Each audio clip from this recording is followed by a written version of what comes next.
Welcome to Ben Franklin's World, a podcast about early American history with Liz Covart. The study of history is key to understanding who we are and how we can affect a better future. Ben Franklin's World will introduce you to historical people and events that have impacted and shaped our present-day world. And now, here's your host, Liz Covart. Hello, and welcome to Episode 8 of Ben Franklin's World, the podcast dedicated to helping you learn more about how the people and events of our early American past have shaped the present-day world we live in. Each week, we sit down with an historian to discuss their unique insights into our early American past so we can learn more about who we are and how we can affect a better future. Today, we'll converse with Gregory O'Malley, Associate Professor of History at the University of California, Santa Cruz, and author of the new book, Final Passages, The Intercolonial Slave Trade of British America, 1619 to 1807. During our conversation, Greg will reveal the difference between the transatlantic and intercolonial slave trades, how the intercolonial slave trade spread slavery throughout North and South America, and why we need to view the slave trade not just as a forced migration of millions of African people, but as a trade.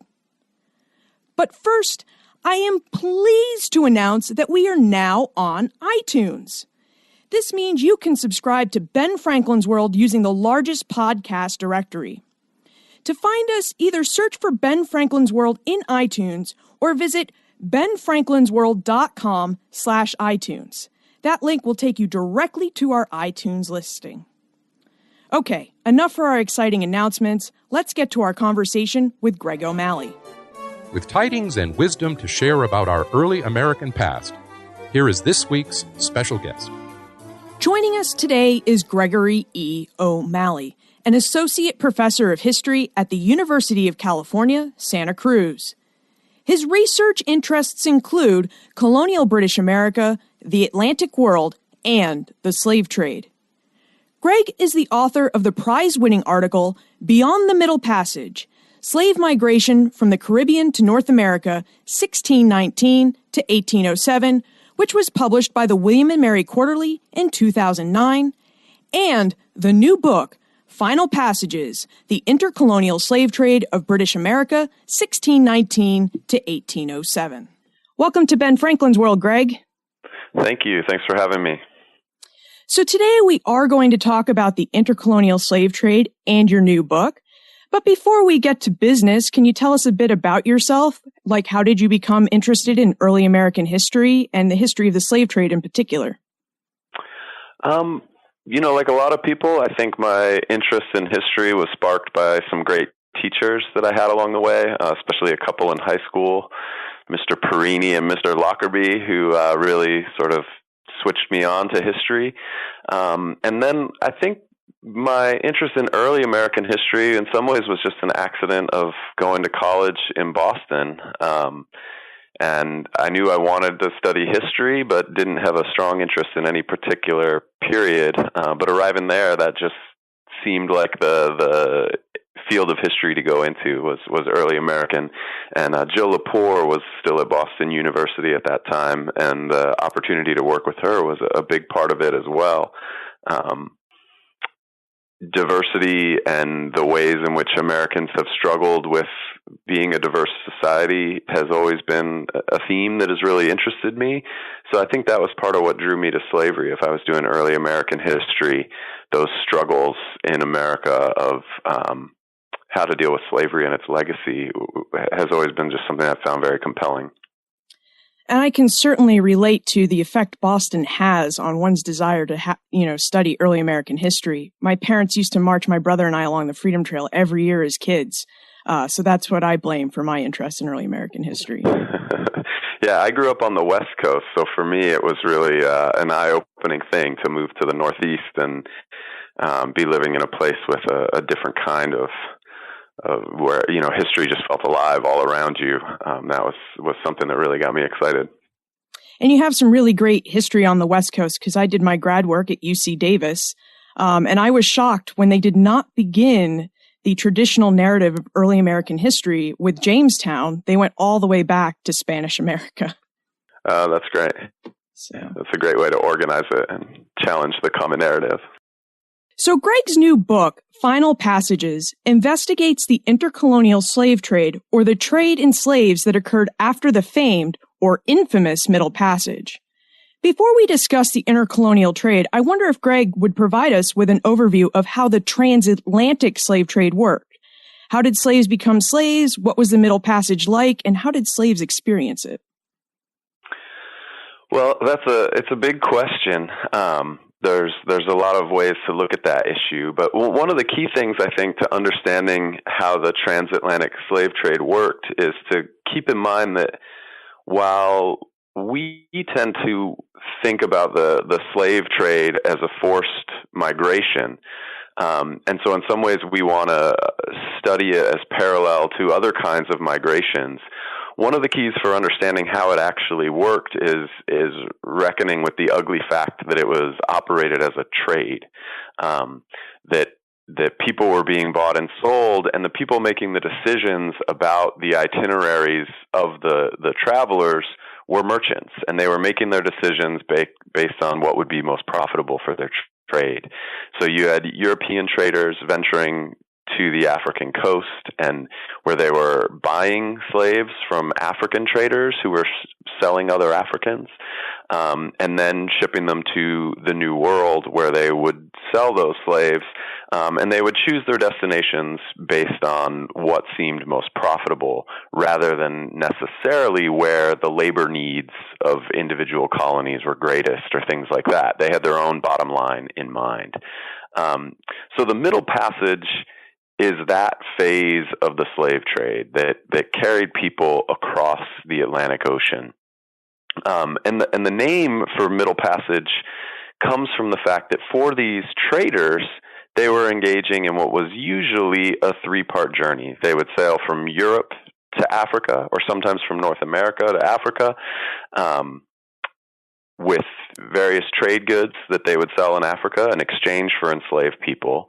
Then in a second passage, or a middle passage, they would carry people across the Atlantic, and then they would sell enslaved people and take on colonial crops and produce of various kinds and ship that in a third passage back to Europe or back to whatever their port of origin was. So they referred to the passage as the Middle Passage because for them it was the second part of a three-part journey. Now, ironically, we've used that name Middle Passage to talk about slaves' experiences, but it's actually a Eurocentric term. It's how Europeans understood the journey. And one of the things that I'm arguing and what I'm trying to evoke with the title Final Passages is that idea of a middle passage actually fits enslaved people's experiences pretty well, despite the fact that the term was originally a Eurocentric one.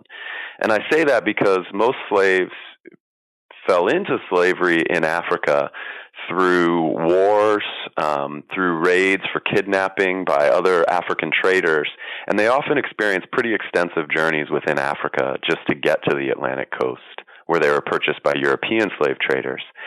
Then they faced that middle passage across the Atlantic. And what I'm arguing in the book is that actually for a lot of them, the journey didn't end when they arrived in an American port and were purchased by a plantation owner.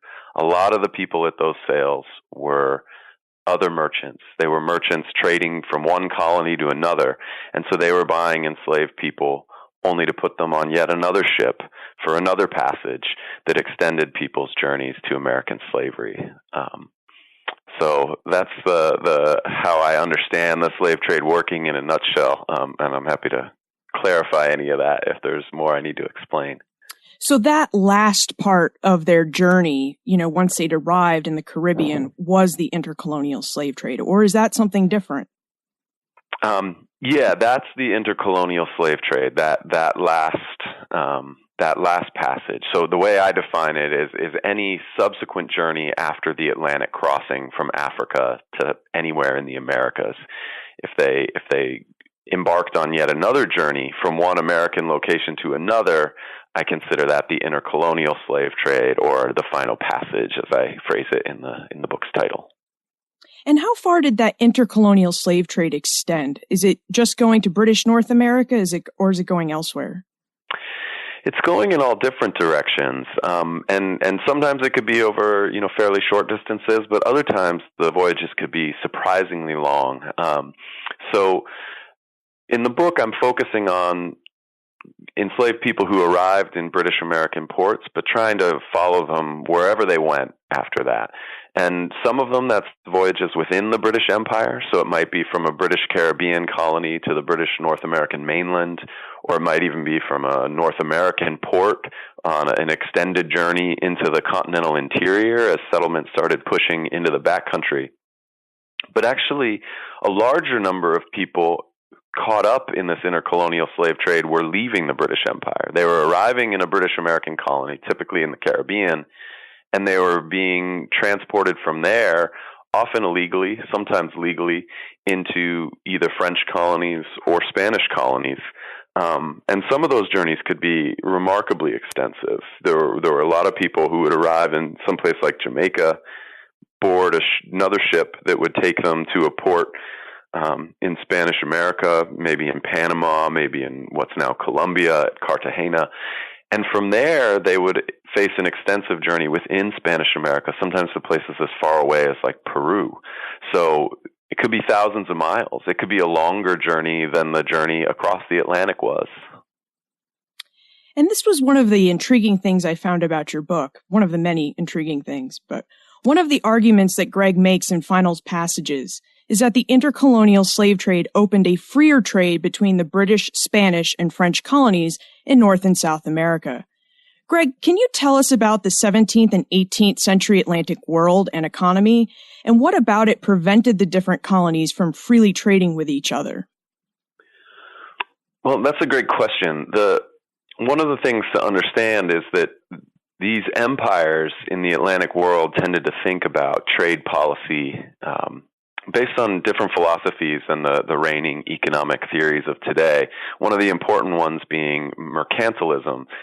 And under that theory of governing an empire or managing trade policy, the way they thought of colonies was that they should be exclusive trading partners of the mother country.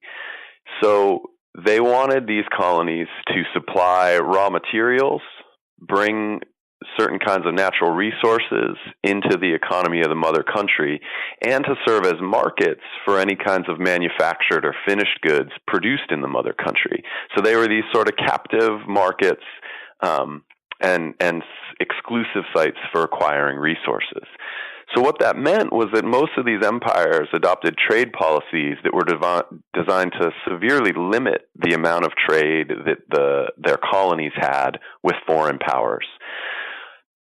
Now, one of the interesting things about the slave trade is that the different empires had very different amounts of access to sources of enslaved people within Africa. So what you got were certain colonies in certain empires were much better supplied with enslaved people. They had much easier access to this coerced labor force than other colonies did. And as a result, prices for slaves would be dramatically different across these imperial borders. So despite the policies of the empires wanting to restrict that kind of trade across imperial borders, there was a strong incentive for individual colonists, individual slaveholders or aspiring slaveholders, individual merchants to circumnavigate those trade policies and conduct trade with each other. So in some ways, the intercolonial slave trade could be an illicit trade, the smuggling of slaves. We know that smuggling happened all over colonial America, not just in British North America, but French and Spanish and even Dutch North America as well. So obviously, if they're trading slaves from one British island to the other British island, that might be a legal trade. But if you're a British trader, like in your book, and you're going to a French colony or a Spanish colony, that would be illegal. What were the consequences for that if they got caught? It depends on who catches them. The most common penalty for illegal trade of various kinds in this era was simply the confiscation of the cargo.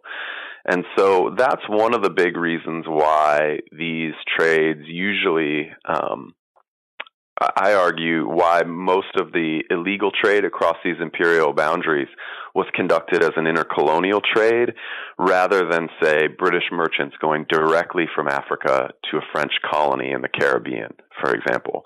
Because from a British colony in the Caribbean, right next door to that French colony, it would be much easier for a smuggler to maybe develop, some personal connections, someone on the other side of this border to help them smuggle people in. They'd have much better access to the latest news about, whether there's a new governor in the colony who might be more or less tolerant of this kind of smuggling, things like that. It's much easier over these shorter distances to arrange this kind of smuggling operation. They could also do it on smaller ships, alleviating the risk a little bit. If you're only trying to smuggle in 20 slaves, you're taking a much smaller risk from the perspective of the trader than you are if you're coming across the Atlantic Ocean with old news, maybe news that's a year old about conditions in the colonies, and you've got a ship full of 350 enslaved people. That's worth an enormous amount of money in the, crude monetary calculus of the slave trade. So those traders viewed that as an enormous risk. They would rather make the safe move and go directly to a British colony where they had legal access, protection of the law. Were there any points that this transatlantic trade between the different imperial colonies was legal, or was it always illegal? There were points that it was legal, and that's part of where my argument is that the slave trade could push empires towards adopting freer trade policies. Because many of them, though in general they frowned on this kind of trade across imperial borders, they sometimes recognize benefits to allowing this kind of slave trading. And so sometimes that would push these empires towards loosening their trade policies a little bit. And this happened kind of in a piecemeal way. For the British, they, from a much earlier date, tended to be supportive of it because they felt like what they received in exchange for enslaved people were the kinds of raw materials that made colonies valuable in the first place. So if they could sell enslaved people in Spanish America in exchange for the silver that the Spanish are mining in their colonies, they considered that a win, even though it might violate the strictest interpretations of a mercantilist, notions about having closed colonies to foreign trade. So they tended to make exceptions to their series of laws called the Navigation Acts that governed, that were the laws that said no Spanish, no French traders in our colonies. They would make exceptions to those acts. They would write letters to governors saying, don't enforce this on the slave trade to Spanish America. We kind of like that trade. So it was this way of loosening up those restrictions. And as the 18th century wore on, more and more of the empires started seeing some benefits to this. So for a lot of the colonial period, the British were tolerating this trade, but on the French and Spanish end of things, they had severe restrictions on it. But the Spanish negotiated a common exception to their trade restrictions against foreign trade with their colonies to get in slaves. They had strong needs for a labor force. So they would often negotiate a contract known as the Asiento de Negros with various traders from foreign countries or empires or kingdoms to bring slaves in. And they would be limited. They could only engage in the slave trade or sometimes a few other related trades. But it was a way to get a labor force in. So in various ways, all of these empires were sometimes finding themselves saying these restrictive trade policies are keeping us from getting where we want to go in relation to either labor or profitable trade, getting access to certain kinds of resources. And gradually these policies sort of eroded over time. And freer trade policies took their place. And I see the slave trade as sort of central in some of those decisions.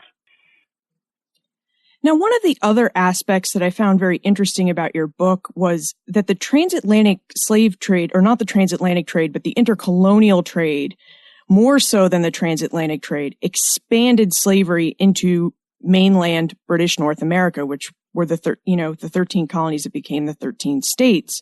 Mm-hmm. And I was curious, why didn't transatlantic captains or merchants in the slave trade directly with North American ports? Why was it important for the intercolonial trade to bring slaves into mainland North America? Sure, it's a great question.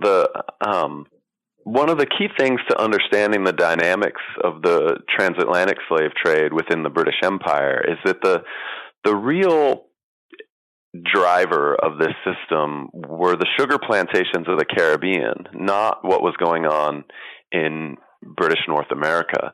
The vast majority of the enslaved people who toiled in the British Empire in the Americas did so in the Caribbean on these sugar plantations. That was the big, sort of the core of the system. And so for the traders coming from Africa to the Americas, one of their biggest concerns in making the slave trade profitable was selling slaves quickly and selling them at high prices. And so they like to go to these big markets where there were large plantation owners who, might buy enslaved people 10, 20 at a time, where they could arrive with a cargo of 350 people and sell them quickly, and not have prices collapse where they wouldn't glut the market. Whereas a lot of the colonies in North America had smaller demands, especially in their early years of developing the slave system. They didn't have a lot of wealthy plantation owners who could buy large numbers of slaves. And so these traders worried that they would sort of glut the market, that the prices would drop quickly if they arrived with large numbers of slaves, or that it would just take them too long, which carried other risks. They viewed mortality as a risk in this trade, not for humanitarian reasons, but because it affected their bottom line. So they gravitated towards the biggest markets. That being said, there was demand for enslaved labor in lots of North American colonies. And so intercolonial traders who were trading between the Caribbean and North America, they could often engage in that trade, mixing a few enslaved people with a cargo of various kinds of goods that they were acquiring in the Caribbean, sugar, rum, tropical fruits, things like that, and then carry maybe 10 slaves and sell them at quite high prices. So that was the dynamic that was driving this. And of course there were exceptions to that. Once, South Carolina becomes a booming plantation colony, or Virginia makes its transition to growing tobacco with enslaved labor, those largest colonies in terms of slavery attracted direct traders coming from Africa.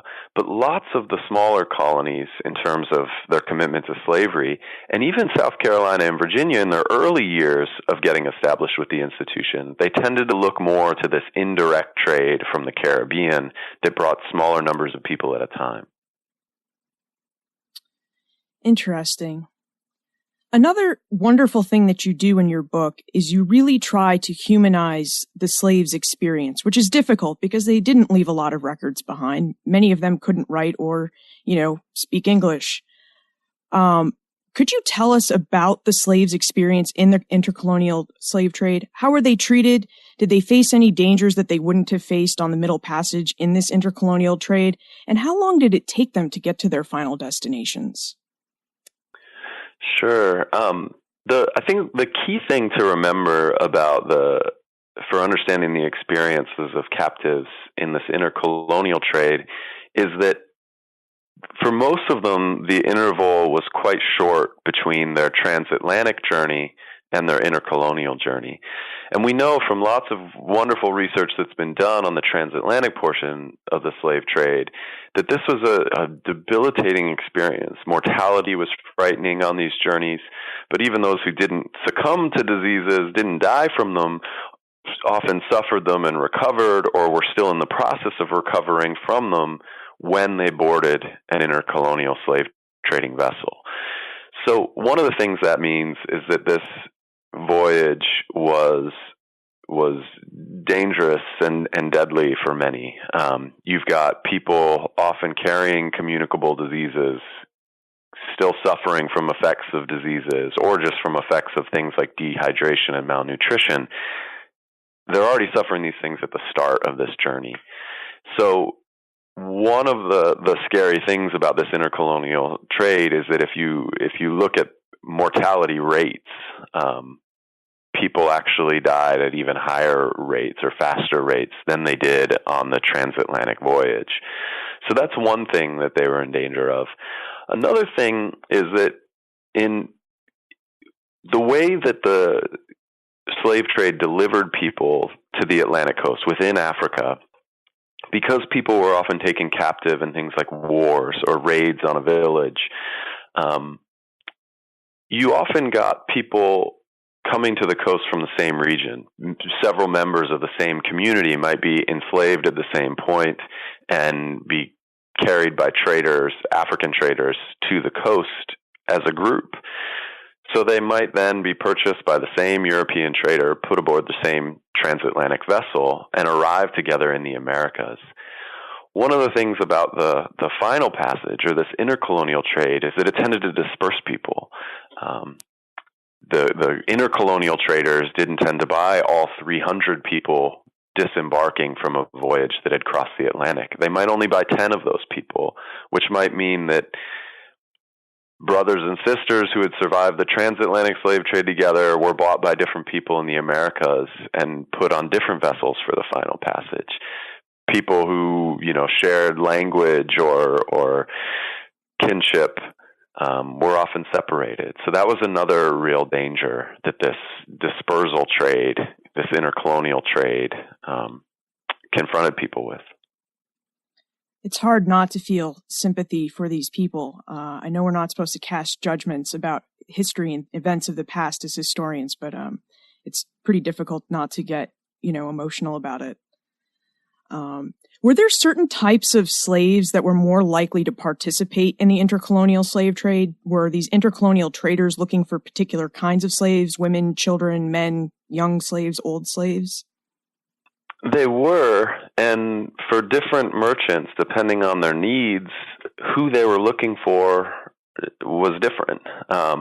There were sort of different strategies in this trade depending on where they were going.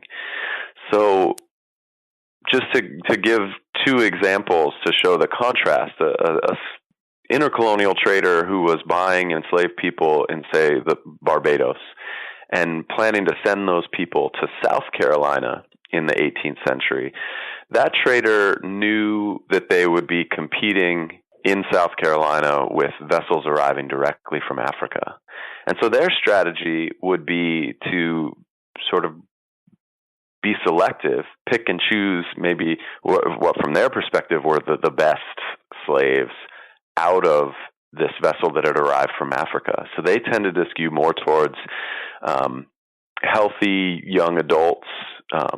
Typically, they prioritized men over women, but the main factors were that these people seemed, healthy, hardy, and strong, and then they could compete effectively, and they would advertise the enslaved people that they delivered to South Carolina as, they would use phrases like the choice of two cargoes in Barbados or something like that to indicate that they had been very selective. They're bringing the best of the best. Whereas another trader, also buying enslaved people in Barbados, but heading to someplace like North Carolina, where vessels very rarely arrive directly from Africa, they might be approaching the whole transaction in a very different way. They're thinking, in North Carolina, there are people who are desperate for slaves because vessels don't arrive from Africa. There are enslaved people who don't sell well here in the heart of the system because the plantation owners have lots of options. And so the strongest men and women would get picked quickly, purchased quickly, and there might be children, there might be slightly older slaves, there might be slaves that didn't look quite as strong or well suited to plantation toil, who prices would drop and drop and drop as these people didn't sell. And this trader headed to North Carolina might specialize in buying people like that, with the idea that in North Carolina, buyers had fewer options, couldn't afford to be as selective, and they might pay better prices for these people who were overlooked in another market. So depending on the route of trade that you're talking about at any given time, the patterns of who would be chosen for that route of trade could be completely different. And I think this is also part of the reason why you get this challenge for the enslaved people of separations, that the decisions of the traders were based on these kind of calculations that had nothing to do with which enslaved person feels a bond with which other enslaved person. It's just these market forces that are sending people in different directions, this sort of cold calculus. And it's a cold calculus because they view slaves as commodities. They really do. They really do. One of the things that was most striking and troubling to me in this research was the way in which, and a lot of the sources that I use are merchants, are letters of various merchants who are organizing these kinds of ventures. And the way they will talk or write about enslaved people interchangeably with barrels of sugar is just it's shocking and incredibly troubling to see these letters where a merchant will just say, if the price is low enough when you're in Barbados, they're writing to a ship captain, say, purchase X number of barrels. But if the price for sugar is too high, it won't sell well when you get here, so buy 100 slaves. There's no differentiation in the way they talk about it between one commodity and another, even though one of these so-called commodities is human beings. So what is the end of the story? When and how did the intercolonial slave trade come to an end? And did its end also mean the end of the Atlantic slave trade? The answer to that differs a little bit depending on both how you want to think about it, how you want to define the intercolonial slave trade, and also which route of the trade that you're talking about. One of the things that brought some of the routes to an end was the American Revolution and the changes that were happening in some of the colonies in their attitudes towards engaging in this trade. So most of the North American colonies at the time of independence closed the slave trade as part of their strategic embargoes of British goods during the Revolution and during the protests leading up to the American Revolution. And most of the states didn't reopen the slave trade thereafter, after securing their independence. So that ended a lot of these routes of the trade. Another thing that brought it to a close was the move in the early 19th century in the British sphere to abolish the transatlantic slave trade. And what's often forgotten in histories of that movement was that slightly before the 1807 total abolition of the British transatlantic slave trade, one of the steps they took along the way to that was passing a partial abolition that just barred British slave traders from selling enslaved people in foreign colonies. It was a way to get around the arguments that defenders of the slave trade within the British Empire were making, that the colonies depended on this labor supply. Well, that was a much harder argument to use to support a slave trade to the colonies of rival empires. The British Empire had little interest in supporting a labor supply for French America or Spanish America. So that was passed in 1805, effective 1806, cut off the biggest branch of the slave trade, and then the total British abolition, effective 1808, really ended it, at least insofar as we think of the intercolonial slave trade as an ongoing voyage for people who had just survived the transatlantic journey. And the reason I say that is because even after the abolition of the transatlantic slave trade, there was a booming domestic slave trade, especially within the United States, that wasn't survivors of the Middle Passage moving on, but it was mostly American-born slaves being moved from one region within the United States to another, especially as cotton expanded and brought slavery further west. There was a booming domestic slave trade. That's not what I study, and other scholars have done really wonderful research on that topic. But I see that as a slightly different phenomenon, simply because it wasn't a Atlantic trade. But in that sense, it didn't end until the end of slavery in a certain way. This has been a really interesting conversation, and I certainly learned a lot about the intercolonial and the transatlantic slave trade from you. We just have a few minutes left, which means it is time for the time warp.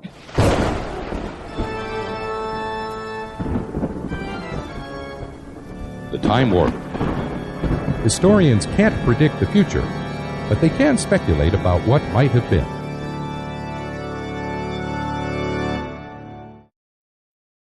This is a fun segment of the show where we ask you a hypothetical history question about what might have happened if something had occurred differently, or if someone had acted differently. Are you ready for the time warp, Greg? I'm ready for the time warp. So our question is, in your opinion, what might have happened if Great Britain, Spain, and France had stuck to their mercantilist policies and not allowed their colonists to trade slaves with each other? Would there have been an intercolonial slave trade? Would the institution of slavery have spread as far and as wide as it did? That's an interesting question. I think I get to cheat a little bit on the time warp because, to a certain degree, we know what would have happened, I think. And that's because for most of the 18th century, France really did cling, even more so than Spain did and than Britain did, to these policies. France tried very hard to block this intercolonial slave trade. And what that meant was that since Britain had a more established trading presence in Africa and supplied more enslaved people to the Americas, is that prices were substantially lower for enslaved people in the British colonies of the Caribbean than they were in the French colonies in the Caribbean. So there was a powerful incentive for both French plantation owners who wanted to buy slaves and British traders who had slaves that they wanted to sell to get around these trade restrictions. And they found all kinds of inventive ways to do that. French traders would go into British colonies and buy enslaved people and then come back and pretend that these were slaves they had already owned who were just out doing some kind of maritime work. They would meet at neutral colonies at some of the islands, in the Caribbean that were not firmly controlled by any of the colonial powers yet. And individual traders and plantation owners who were interested in circumventing the law would meet up at those neutral islands and make their exchanges. And then one way or another, the French colonists would smuggle enslaved people back in. So in effect, they tried to enforce their mercantilist policies and failed. And that's what ultimately led them to relax some of those policies, was sort of it was a fait accompli. These policies weren't working, and so they tried lowering the barriers and then managing the trade and taxing the trade and things like that instead. So I get to cheat on the time warp. We have real evidence. Well, that's all right. It was a really good answer, so I guess we'll allow you to cheat there. So before we conclude, can you tell us about what aspect of early American history you're researching now? Sure. There's a few different things that I'm interested in. I'll just tell you about one, but it's a project that builds off of this one, or maybe off a question that's been troubling me that the research for Final Passages couldn't answer.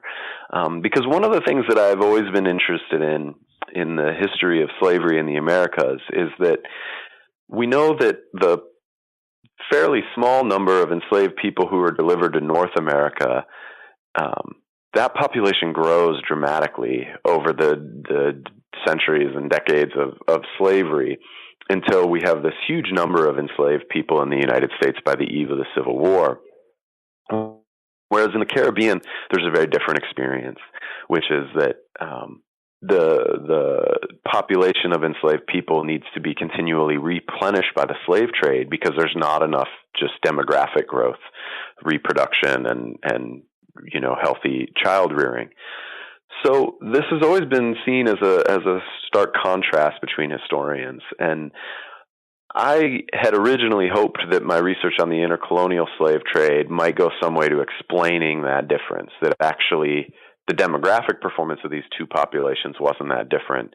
We had just underestimated how many people physically moved from the Caribbean to North America, changing the numbers of people in both places. And I have, through this research, shown that a lot of people made that kind of move, but it's actually not enough to explain the demographic phenomenon that I was talking about. So I'm continuing to look into that and look at it from a few different angles, including I want to do more work now on gendered patterns in the intercolonial slave trade, because if women were overrepresented, which I have some reasons to suspect, in the slave trade to North America vis-a-vis the Caribbean, it could go a long way to explaining why that population grows so much more. But I also think there are other factors we need to consider that have a lot to do with how we talk about race and how we read race in historical records. I think a lot of colonial records talk about quote-unquote Negroes as the term that they use, and we tend to read that through our modern race binary lens as just meaning person from Africa or person of African descent. Whereas I think a lot of these colonial figures use the term Negro to mean enslaved person. And sometimes that can mask more complicated genealogies for some of these people. I think there may have been far more Native Americans being labeled as Negroes in colonial records. And I think that could have had profound implications for what we perceive as a dramatic growth of an enslaved population composed entirely of Africans and people of African descent, when actually there were other kinds of people subsumed under that label of Negro in various censuses and plantation records and things like that. So that's a project that I really want to explore now that this book is finally out. Well, good luck. Those sound like fascinating issues and questions, and I look forward to seeing what you come up with. When we do want to find more information about you, your work, and how to get in contact with you, where's the best place to look for that information? Probably on the history department website at California Santa Cruz, which is history.ucsc.edu. I'm also on academia.edu, so you can search for me there. And then, of course, the book is available on your website and also on various booksellers online and things like that. So you can search for me on Amazon if you're interested in the book. And you tweet too, right? I do tweet. Yes, I'm at GoMalley is my Twitter handle. So you can look for me on Twitter.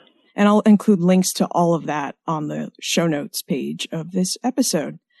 Well, thank you very much for joining us today, Greg. Thanks so much for having me. The slave trade forced millions of African people to migrate to North and South America. But Greg makes a compelling case for why we should also view the slave trade as a trade. Viewing the slave trade as a trade helps us understand the motives of slave traders, how African cultures spread throughout the Atlantic world, and how viewing slaves as commodities helped slave traders ignore the slaves' inherent humanity. Understanding the intercolonial slave trade also adds depth to our knowledge about slavery in North and South America. The journey into slavery for most African captives did not end when they arrived at a Caribbean entrepôt like Kingston, Jamaica. Most captives had to embark on a second journey that caused death for some and led all to experience additional separations and emotional anguish. You can find information about Greg, his new book, Final Passages, plus everything we talked about today on the show notes page for this episode, which you'll find at benfranklinsworld.com/008. I would be really grateful if you would rate and review this podcast, because your rating will help us keep Ben Franklin's World visible and findable for new people. If you give Ben Franklin's World a 5-star rating and review, I'll be sure to mention your name in an upcoming episode as a small way to say thank you. To rate and review Ben Franklin's World, a podcast about early American history, just visit benfranklinsworld.com/iTunes or benfranklinsworld.com/Stitcher. And remember, never leave till tomorrow that which you can do today.